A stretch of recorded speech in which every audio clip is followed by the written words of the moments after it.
नमः शिवाय। शिवजी सदा सहाय। ओम नमः शिवाय। गुरुजी सदा सहाय। वायव्य संहिता के उत्तरखंड का अध्याय 40। वायुदेव का अंतर्धान, ऋषियों का सरस्वती में अवव्रत स्नान और काशी में दिव्य तेज का दर्शन करके ब्रह्मा जी के पास जाना। ब्रह्मा जी का उन्हें सिद्धि प्राप्ति की सूचना देकर मेरु के कुमार शिखर पर भेजना। सूत जी कहते हैं, इस प्रकार क्रोध को जीतने वाले उपमन्यु से यदुकुल नंदन श्री कृष्ण ने जो ज्ञान योग प्राप्त किया था, उसका प्रणत भाव से बैठे हुए उन मुनियों को उपदेश देकर आत्मदर्शी वायुदेव सायंकाल आकाश में अंतर्ध्यान हो गए। तदनंतर प्रातः काल नैमी शरणाय के समस्त तपस्वी मुनि सत्र के अंत में अविभ्रत स्नान करने को उद्यत हुए। उस समय ब्रह्मा जी के आदेश से साक्षात सरस्वती देवी स्वादिष्ट जल से भरी हुई स्वच्छ सुंदर नदी के रूप में वहां बहने लगी। सरस्वती नदी को उपस्थित देख मुनि मन ही मन बड़े प्रसन्न हुए। उन्होंने सत्र समाप्त करके उसमें अवगाहन अर्थात स्नान आरंभ किया। उस नदी के मंगलमय जल से देवता आदि का तर्पण करके पूर्व वृतांत का स्मरण करते हुए वे सब के सब वाराणसीपुरी की ओर चल दिए। उस समय हिमालय के चरणों से निकलकर दक्षिण की ओर बहने वाली भागीरथी का दर्शन करके उन ऋषियों ने उसमें स्नान किया और भागीरथी के ही किनारे का मार्ग पकड़कर वे आगे बढ़े।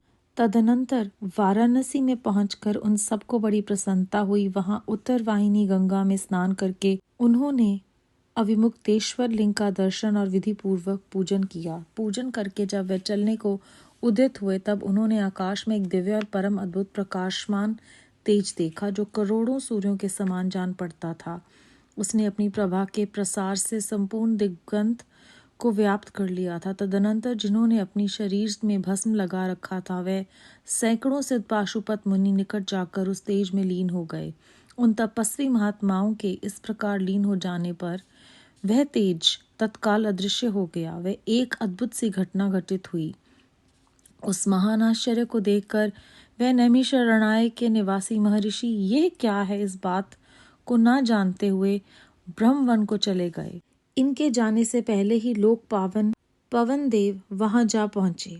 उन्होंने नैमिषारण्य वासी ऋषियों का जिस प्रकार साक्षात्कार हुआ, जिस तरह उनसे उनकी बातचीत हुई, उन ऋषियों की शुद्धि बुद्धि जिस प्रकार पार्श्वों सहित सांभव सदाशिव में लगी थी और जिस प्रकार उन यज्ञपरायण ऋषियों का वह दीर्घकालिक यज्ञ पूरा हुआ था, वह सारी बातें जग सृष्टा ब्रह्म योनि ब्रह्मा जी को बताई।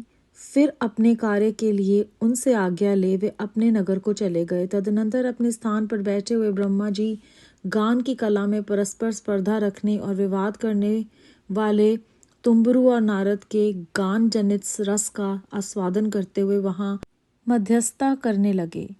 उस समय वे गंधर्वों और अप्सराओं से सेवित हो सुखपूर्वक बैठे थे। उस वेला में किसी बाहरी व्यक्ति को वहां जाने का अवसर नहीं दिया जाता था। इसीलिए जब नैमिषारण्य वासी मुनि वहां पहुंचे तब द्वारपालों ने उन्हें द्वार पर ही रोक दिया। वे मुनि ब्रह्म भवन से बाहर ही पार्श्व भाग में बैठ गए। इधर संगीत गोष्ठी में नारद ने तुम्बुरु की समानता प्राप्त की।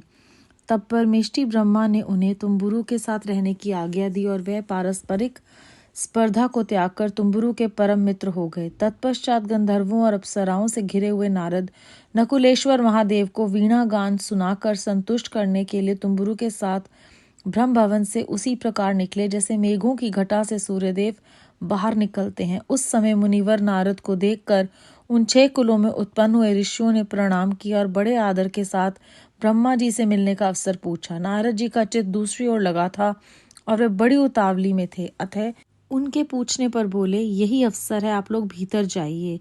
यह कहते हुए वे चले गए। तदनंतर द्वारपालों ने ब्रह्मा जी को उन ऋषियों के आगमन की सूचना दी। उनकी आज्ञा पाकर वे सब एक साथ ब्रह्मा जी के भवन में प्रविष्ट हुए। भीतर जाकर उन्होंने दूर से ही दंड की भांति पृथ्वी पर गिरकर ब्रह्मा जी को प्रणाम किया। फिर उनका आदेश पाकर वह ऋषि उनके पास गए और चारों ओर से उन्हें घेर कर बैठे। उन्हें वहां बैठा देख कमलासन ब्रह्मा ने उनका कुशल समाचार पूछा और बताया कि मुझे तुम लोगों का सारा वृतांत ज्ञात हो चुका है, क्योंकि वायुदेव ने ही यहाँ सब कुछ कहा है।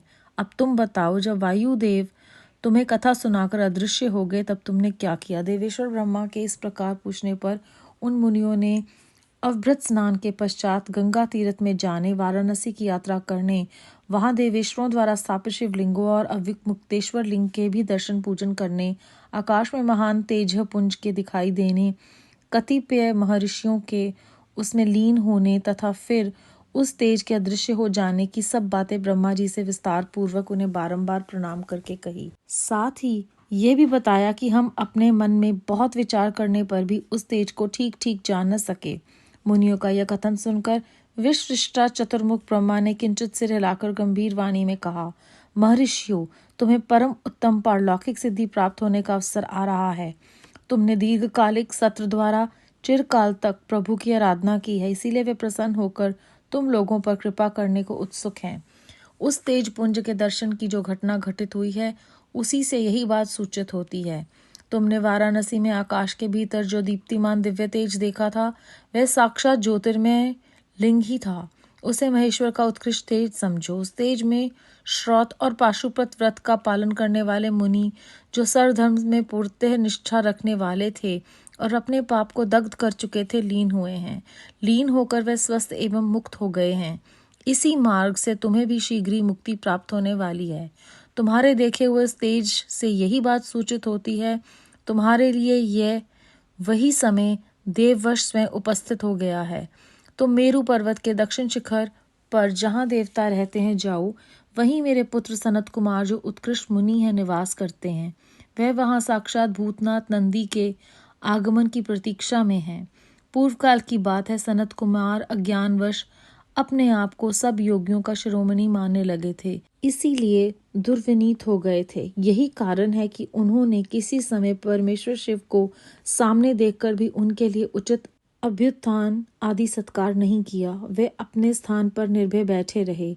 उनके इस अपराध से कुपित हो नंदी ने उन्हें बहुत बड़ा ऊंट बना दिया। तब उनके लिए मुझे बड़ा शोक हुआ और मैंने दीर्घ काल तक महादेव और महादेवी की उपासना करके नंदी से भी बड़ी अनुन्य विनय की। इस प्रकार प्रयत्न करके किसी तरह उनको ऊंट की योनि से छुटकारा दिलाया और उन्हें पूर्वतः सनत कुमार रूप की प्राप्ति कराई। उस समय महादेव ने मुस्कुराते हुए से अपने गणाध्यक्ष नंदी से कहा, अनंत, सनत कुमार मुनि ने मेरी अवहेलना करके अपना वैसा अहंकार प्रकट किया था, अतः तुम ही उनको मेरे यथार्थ स्वरूप का उपदेश दो। ब्रह्मा का ज्येष्ठ पुत्र मूढ़ की भांति मेरा स्मरण कर रहा है, अतः मैंने ही उसको तुम्हें शिष्य के रूप में दिया है। तुमसे उपदेश पाकर वह मेरे ज्ञान का प्रवर्तक होगा और वही तुम्हारा धर्माध्यक्ष के पद पर अभिषेक करेगा। महादेव जी के ऐसा कहने पर समस्त भूतगणों के अध्यक्ष नंदी ने प्रातःकाल मस्तक झुकाकर स्वामी की वह आज्ञा शिरोधार्य की तथा सनत कुमार भी मेरी आज्ञा से इस गणराज नंदी को प्रसन्न करने के लिए मेरु पर दुष्कर तपस्या कर रहे हैं। गणाध्यक्ष नंदी के समागम से पहले ही तुम लोग सनत कुमार से मिलो, क्योंकि उन पर कृपा करने के लिए नंदी शीघ्र ही वहां आएंगे। विश्वयोनि ब्रह्मा के इस प्रकार शीघ्र आदेश देकर भेजने पर वह मुनि मेरु पर्वत के दक्षिणवर्ती कुमार शिखर पर गए। अध्याय 40 समाप्त। इस अध्याय के आरंभ में हमने जाना कि मुनियों को उपदेश देकर वायुदेव सायंकाल को आकाश में अंतर्ध्यान हो गए। उसके बाद प्रातः काल में समस्त तपस्वी जो हैं वो नैमिषारण्य में स्नान करने के लिए उदित हुए और ब्रह्मा जी के आदेश से सरस्वती नदी को वहां देखकर उसमें उन्होंने स्नान करना आरंभ किया। उसके उपरांत वो वाराणसीपुरी को चल दिए और वहां पर बहने वाली भागीरथी का दर्शन किया उन्होंने और उसमें स्नान किया। उसी के किनारे को मार्ग की तरह पकड़कर वे आगे बढ़े और जब वो आगे बढ़ रहे थे तब उन्होंने आकाश में एक दिव्य और परम अद्भुत प्रकाश तेज देखा। उसके बाद वो तेज जो है वो अपने आप ही अदृश्य हो गया।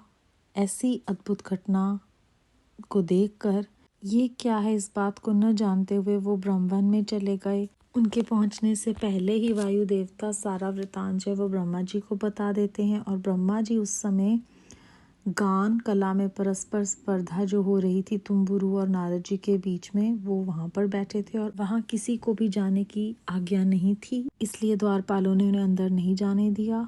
पर मिष्टी ब्रह्मा ने तुम्बुरु को नारद जी के साथ रहने की आज्ञा दे दी। जब नारद जी ने तुम्बुरु की समानता प्राप्त कर ली, इसके बाद गंधर्वों और अप्सराओं से गिरे हुए नारद जो हैं वो महादेव को वीणा गान सुनाकर संतुष्ट करने लगे और वो दोनों भवन से इस प्रकार निकले जिस तरह से मेघों की काली घटा में से सूर्यदेव प्रकट होते हैं।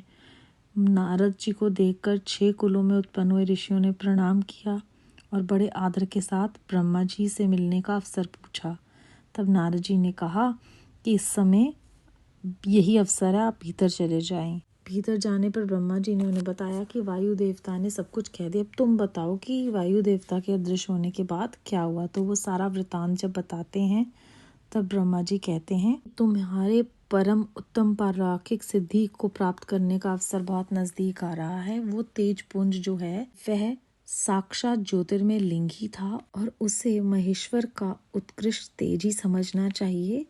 उस तेज में श्रौत और पाशुपत व्रत का पालन करने वाले मुनि और जो पूरी निष्ठा रखते हैं परमात्मा में, उनके सारे पाप उसमें दग्ध हो चुके हैं और वो स्वयं उसमें लीन हो गए हैं और लीन होकर मुक्त हो गए हैं।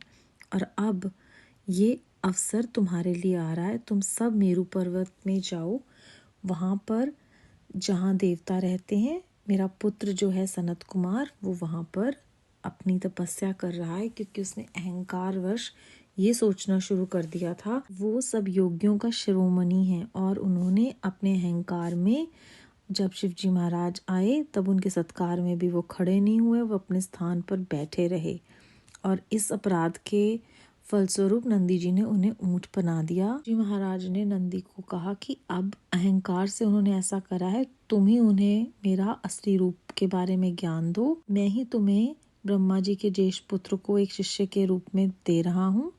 तुमसे उपदेश पाकर वो ज्ञान का प्रवर्तक होगा और वो तुम्हें धर्माध्यक्ष के पद पर अभिषेक करवाएंगे। इस तरह से ब्रह्मा जी कहते हैं कि नंदिकेश्वर जो है वो वहाँ आने वाले हैं और तुम सबको उनके आने से पहले वहाँ पहुँचना है। तो हमें श्री शिव पुराण में दूसरी बार ये बताया गया कि जब कोई आदरणीय अतिथि या कोई बड़ा आता है तो हमें सत्कारवश खड़े होना है। ऐसा ही आरंभ में हमने जाना था जब तीनों बहनें बहुत अच्छी पाठ पूजा करती हैं, बहुत अच्छे कर्म करती हैं, किंतु वो खड़ी नहीं होती हैं तो उनको श्राप मिलता है और उन्हें अलग अलग कल्पों में अलग अलग रूप में आकर अपने किए हुए कर्म की जो है वो भुगतान करना पड़ता है। तो यहाँ पर भी जब सनत कुमार जी खड़े नहीं होते हैं शिव जी के लिए तो नंदी जी उन्हें श्राप देते हैं। तो आदर सत्कार करना है और सबसे छोटी सी चीज़ है कि हम कोई बड़ा आए तो खड़े हो जाएं। कितनी बुनियादी सी बात है जो हमें सिखाई जाती है हमारे बड़ों के द्वारा और हम इसे भूल जाते हैं। और वो भक्त वत्सल जो है वो हमें बार बार मौके देते हैं और किसी न किसी को हमारे जीवन में भेजते हैं, जैसे नंदी जी को दोबारा सनत कुमार जी के जीवन में भेज रहे हैं कि वो उनके बारे में जानें। सच में हम बहुत भाग्यशाली हैं। ओम नमः शिवाय। शिव जी सदा सहाय। ओम नमः शिवाय। गुरु जी सदा सहाय।